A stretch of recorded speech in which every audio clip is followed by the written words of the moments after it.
Pakistan, the third biggest Islamic state in the world. A nuclear power in a continually smouldering dispute with India and Afghanistan.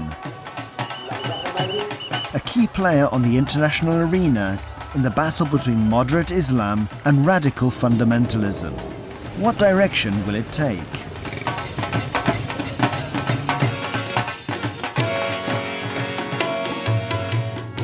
Over 190 million people live in Pakistan, which makes it the sixth most populous country on the planet.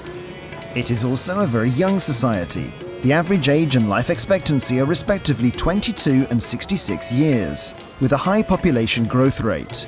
45% of the population is illiterate.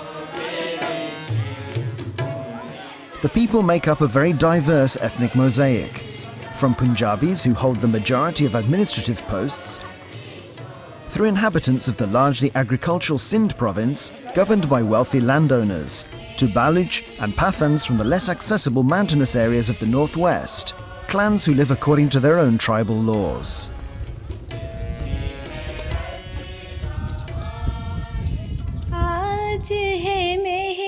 The glory days of territories that make up present-day Pakistan reach back 2.5 millennia before Christ, and the growth of cities that belong to the Indus Valley civilization, one of the most ancient in the world. Islam arrived here thanks to Arab traders and Persian conquests early in the 8th century.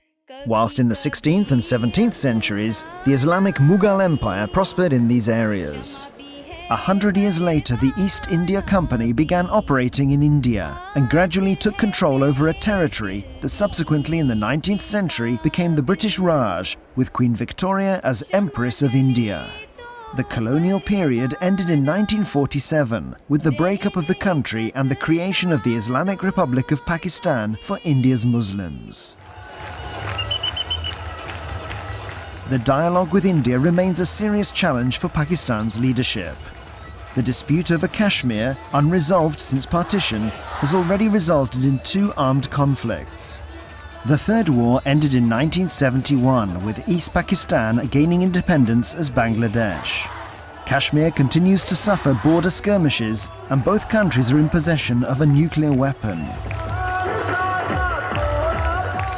The ongoing war in neighbouring Afghanistan is also proving destructive, whilst the official cooperation of the government in Islamabad with the United States does not add to the authorities' popularity amongst its citizens, especially the Pathans.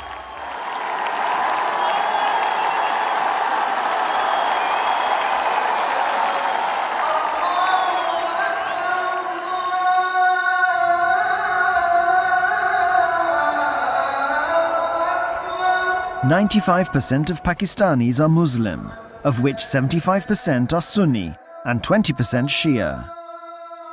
Minority denominations, including Hindus, Christians and Sikhs, make up the remaining 5%.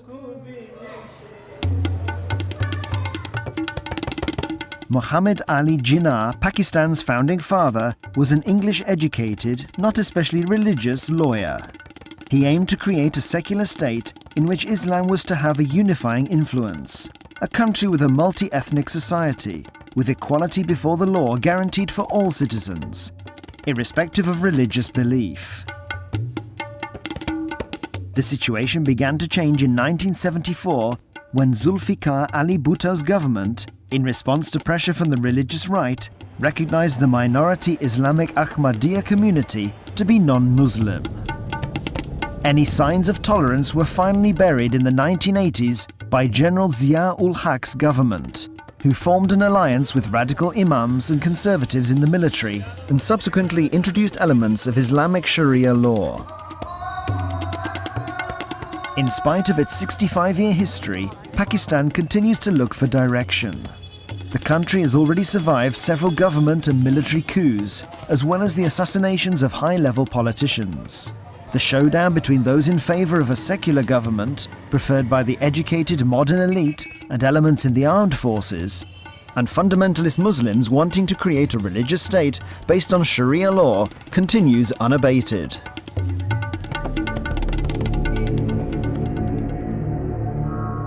The northwest part of the country, comprising the tribal territories, and the Khyber Pakhtunkhwa province governs itself in accordance with its own local laws.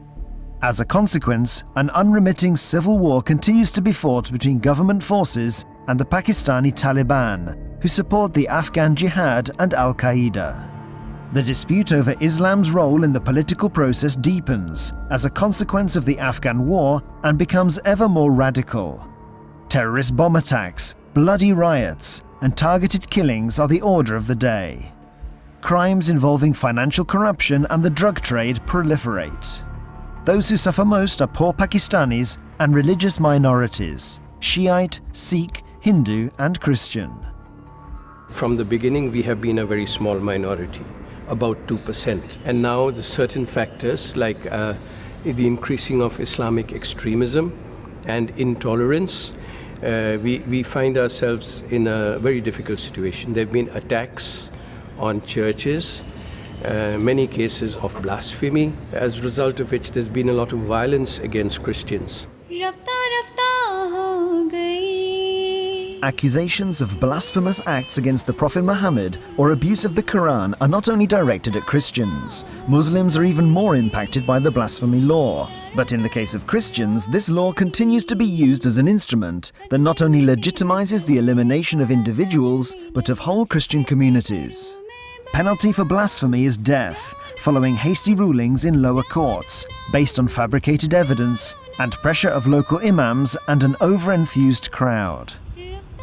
Such sentences have so far been overruled by the Supreme Court, though the accused have to wait years in death cells for the court ruling, whilst their families are forced to run and hide despite the final acquittal. Chances of this misused law being changed are, under present circumstances, practically nil. Job discrimination, violence, as well as kidnappings, rape, and the forceful conversion of young women to Islam are further challenges that Christians, one of Pakistan's poorest and uneducated groups, have to cope with. We are at a very critical point, and I'm talking on the level of Pakistan, in our history. We see this very strong trend of I use the word extremist groups who have a very narrow interpretation of Islam and who would want to have a purely Islamic state. I'm talking about the extremist view which rejects democracy. I think that the majority of the Muslims in Pakistan are not thinking like this. They are very moderate Muslims, but the extremist forces seem to be gaining ground at the moment.